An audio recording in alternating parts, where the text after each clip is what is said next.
Here is my crank handle now in an enclosure which will bolt onto the end of the Digi-Gurdy.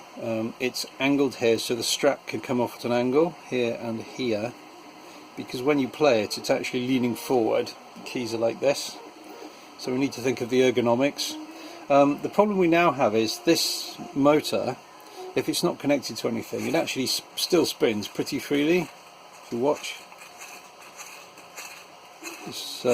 I need a little bit more resistance than this, so my original idea was to short out the contacts of the motor, and that does give you nice feedback. It's like turning the real thing, the wheel, rubbing on the strings. There's some friction. The problem is, when I read about that, it was not such a good idea. It can burn out, you get arcing at the brushes, and in fact you probably damage the motor after a short while. So then I thought, okay, we need to connect it to some kind of controlled load. That controlled load could be another motor which spins from the power generated by this one, and then you have some sort of wind air resistance, an air brake on there, or maybe a little fan blade perhaps. So I tried that. So it does work in concept if you watch this vane, see? And it does produce a little bit of back resistance through this motor, but not much. And then I thought, well, okay, this is quite large, I've got to find somewhere to fit this in. Why not just use a light bulb, a torch bulb, which is a kind of controlled way of short-circuiting the motor, and we're actually doing something with the power, i.e. lighting a bulb. So here is a 3.6 volt light bulb from a torch, a filament bulb I should add, not an LED bulb. So if we dim the lights a little bit, okay, and then we'll crank away and see if we get it to light up. So nothing much. What if I go crazy? Oh, there we are, yes, a little tiny bit of light. Okay, so maybe we should try a smaller bulb, a lower voltage bulb. So I have a selection of torch bulbs here. Let's try a 2.5 volt one. This time we have a 2.5 volt bulb.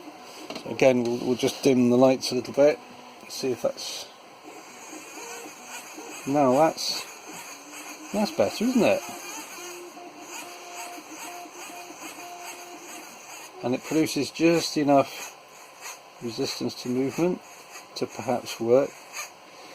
Now I do actually have a 1.5 volt bulb here, so we'll just see what that does, because it'd be quite cool if the bulb flashed each time you accelerated the crank handle. This is a 1.5 volt torch bulb with a filament. Let's see what happens with this one. So we crank normally, a little bit of light, and then we, yeah.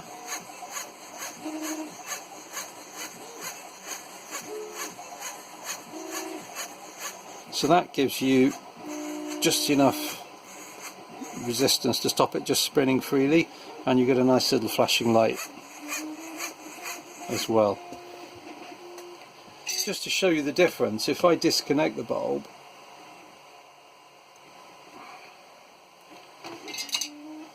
right, see the difference in the cranking, see how it just spins?